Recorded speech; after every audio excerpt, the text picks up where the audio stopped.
I have to go home, she begged. He raised his eyebrows. Why? Is father dying? I haven't seen him in years. I can never forgive myself if I don't say goodbye to him. You're not the ultimate monster. Let me go for a few days and I'll be back. I swear to you, or let's go together. He grabbed her chin. How do you know about your father? Tell me, she blurted it out. It was the first thing that popped into her head. I met a friend at the store. She said don't lie. He didn't believe it for a second. First of all, you weren't talking to anyone there. Secondly, if someone had told you about your father, you'd have told me right away. And you only found out about it now. Someone handed you the phone, wrote you a note. Tell me, Helen didn't see any other choice but to lay it on the line, did she? Maybe then he'd take pity and let her go to her father. She showed him the ill-fated box.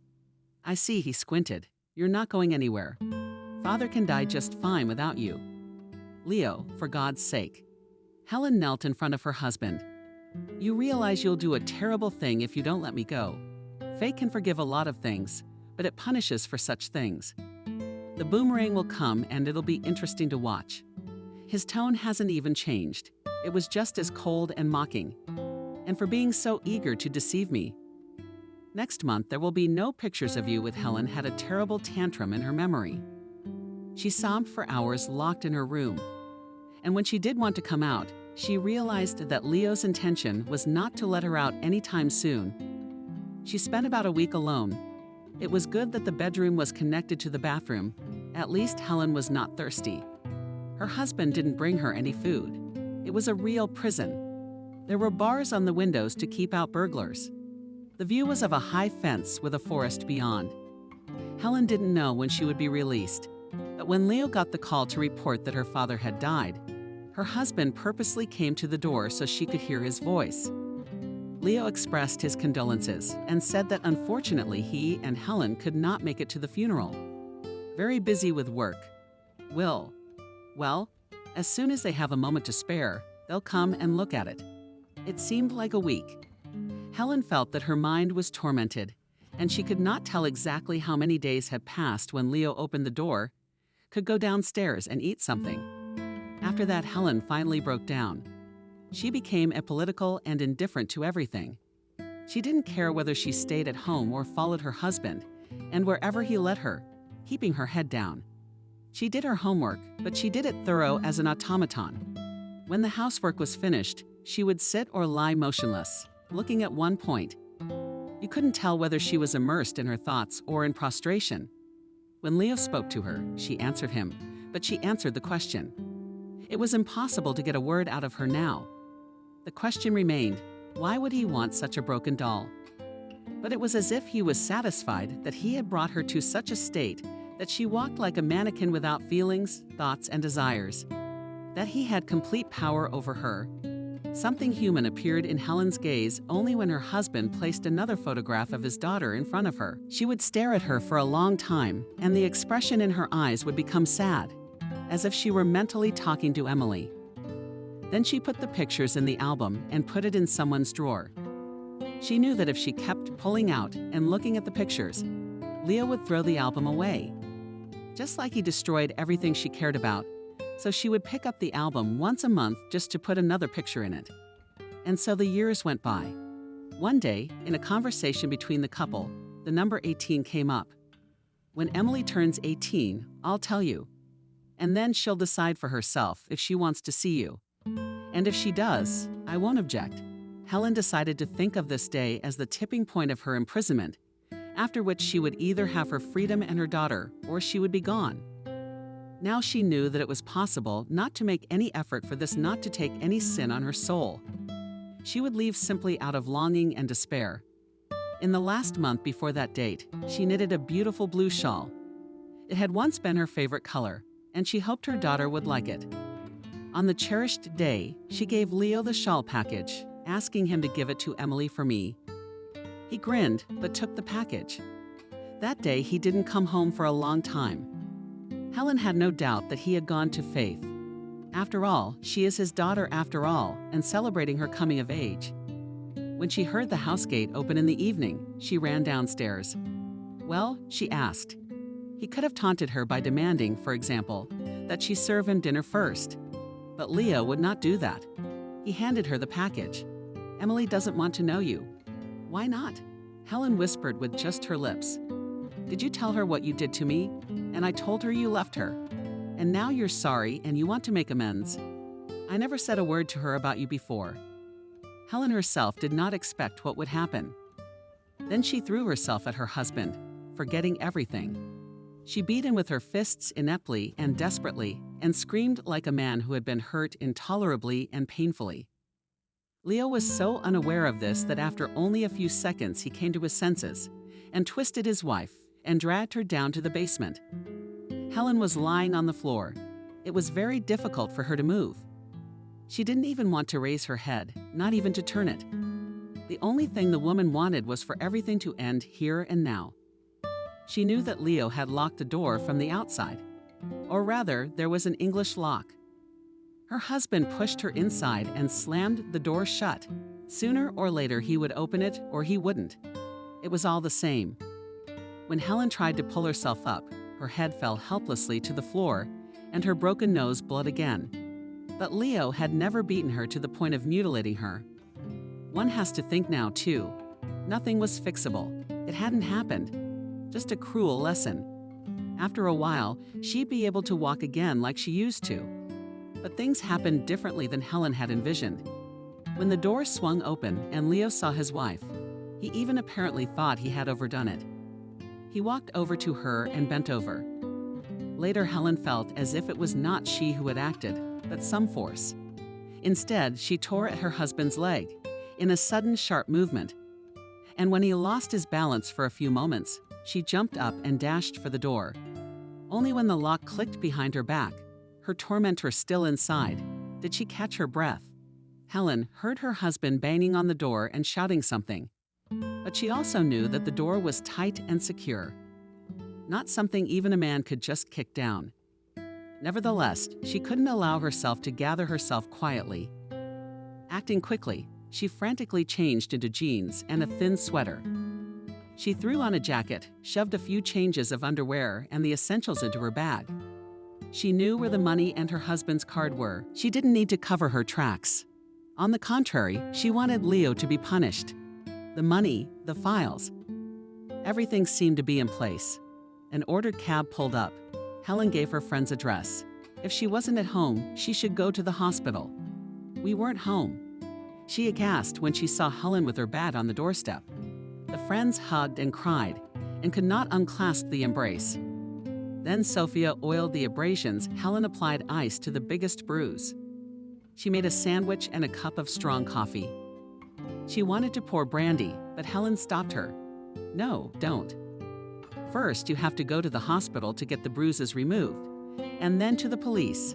That's what the friends did." Sophia didn't leave Helen alone. She held her hand.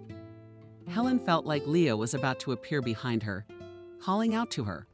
Right on top of him, she heard his voice and picked herself up time after time.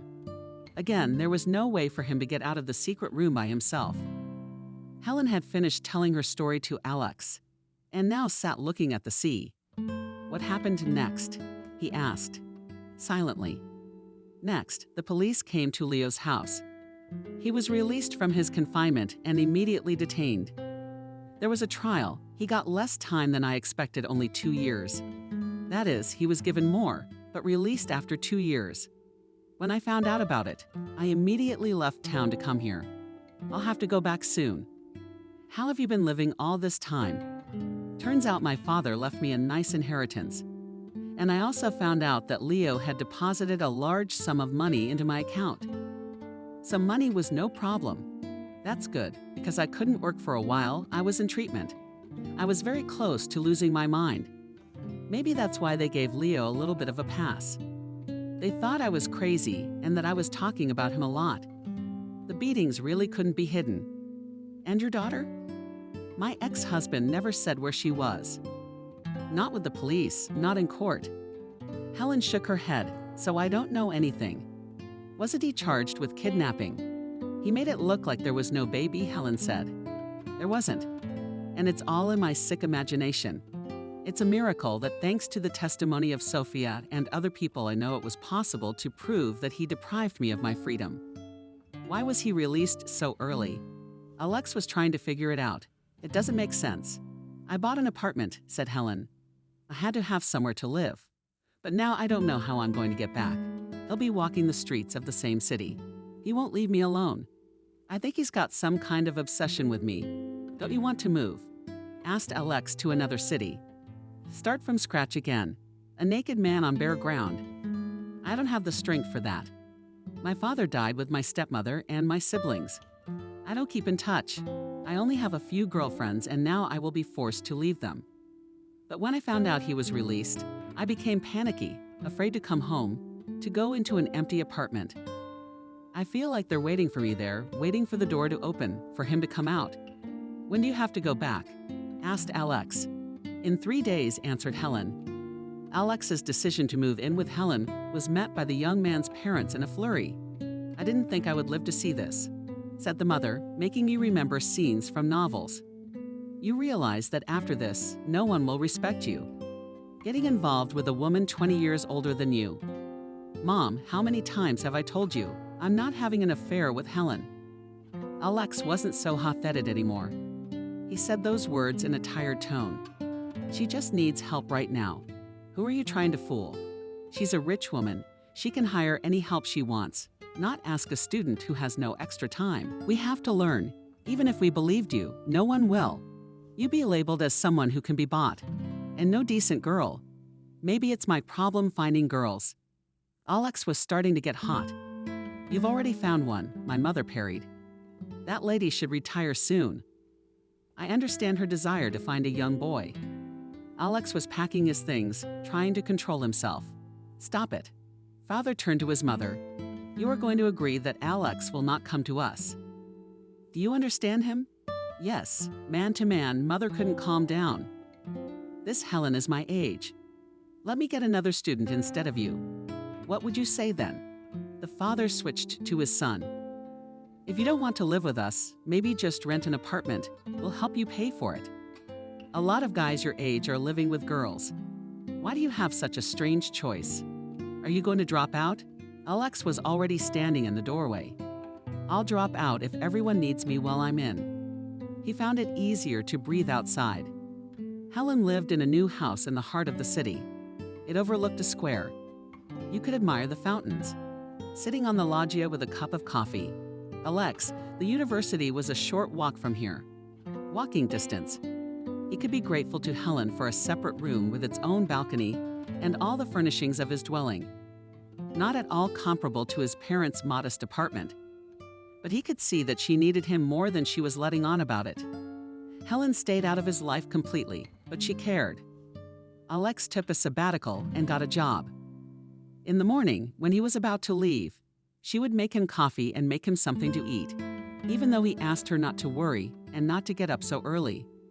She would sit against him in the kitchen, watching him eat and smiling slightly. If he didn't speak himself, she was silent with her. But it was surprisingly easy to keep silent with Helen, as if we were on the same wavelength. He came rather late. When the fall came, it was already beginning to get dark. And again, they would sit together at the table. And there was Helen's incomparable coffee in small cups.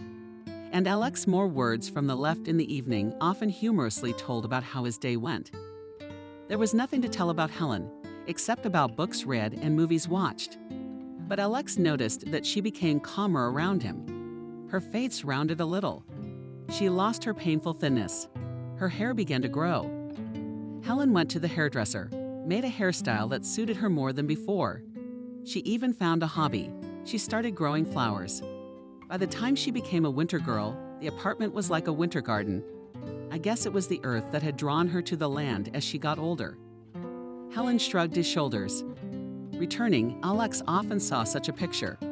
Helen sits in an armchair, as if in a green thunderstorm of branches beating all over. Softly speaking sconces, and the woman is reading a book.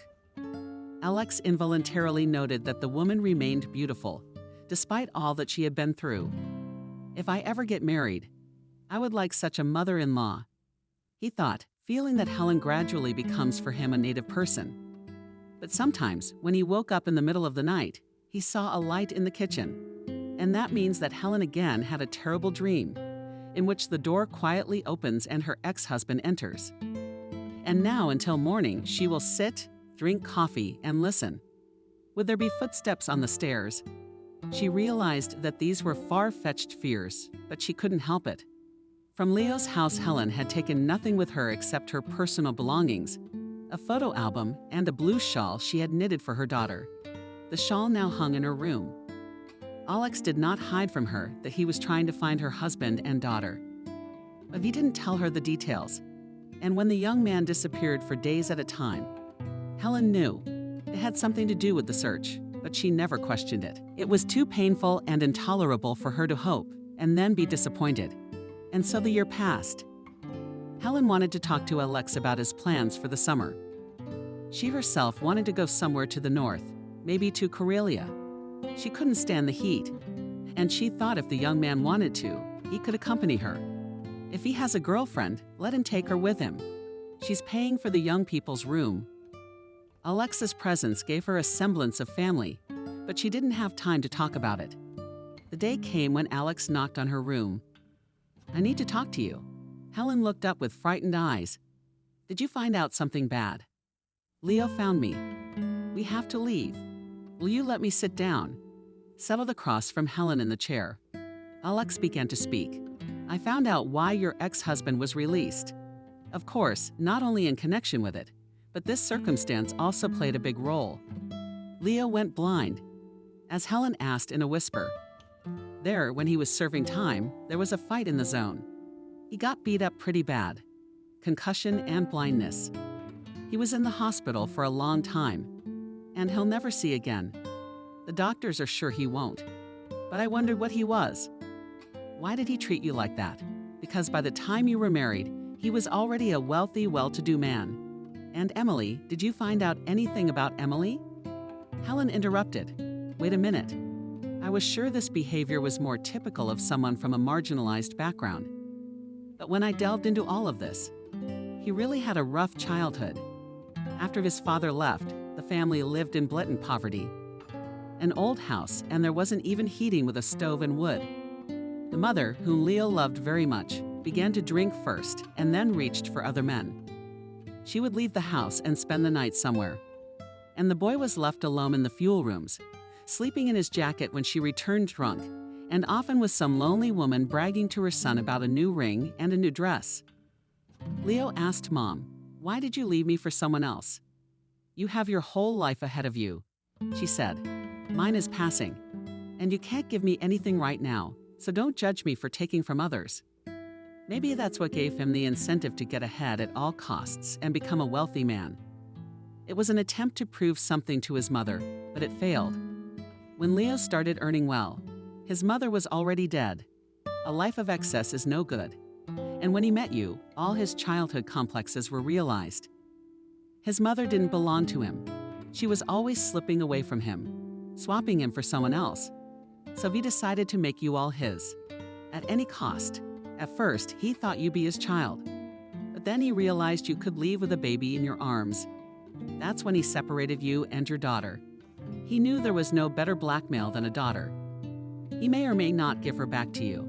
And as long as he has the daughter, you'll be at his mercy. Then why did he take my hope away? He said Emily didn't want to hear from me.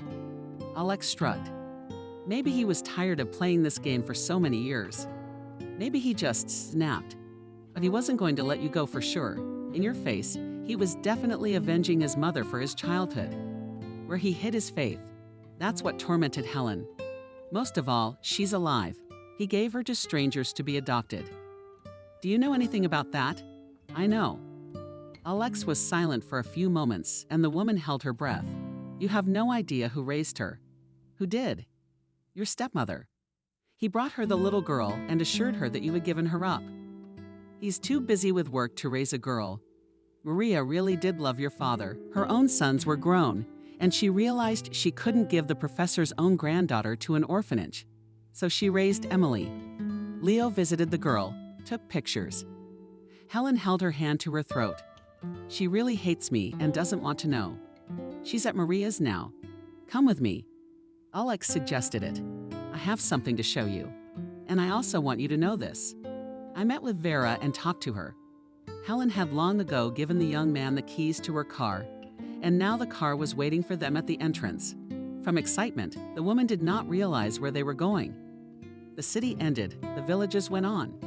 Then the road turned into the forest. Finally, Alex stopped the car and shocked. Helen recognized the place where she and her husband had once spent their honeymoon. The cottage by the lake. It had recently rained and the air was filled with the smell of pine needles, earth, and leaves. There was a small pier next to the cottages. It was empty now. It seemed that there was not a single living soul here, but it only seemed so. Helen did not immediately see on the landing in front of the cottages in a chair sat a man from the worst with gray hair and dark glasses. Helen would not have recognized Leo, but reason told her that it was him. And standing next to him, leaning toward him, was a girl. She was saying something to the old man, stroking his arm. Then the girl threw her head down. She was as fair-haired as her mother, and with her noble features she resembled her grandfather. For a minute she and Helen looked back at each other. Helen wanted to walk toward Faith, but realized she couldn't move. Her legs were failing. Alex, apparently sensing her condition, took her firmly under the elbow. "You are not angry that I decided to treat a little?" he asked quietly. Helen did not immediately realize what he was talking about. Emily said something to her father and slowly walked towards them. The closer the girl came, the more Helen's doubts grew. No tests were needed here, no questions asked. This was her baby girl, the one she had given birth to and held in her arms only once in her life. About 10 paces away, Emily stopped. And only now Helen noticed that on the girl's shoulders lay a blue fishnet bundle. The handkerchief was the same one that had hung in Helen's room a while ago, and looking at which she believed that she would give it to her daughter someday.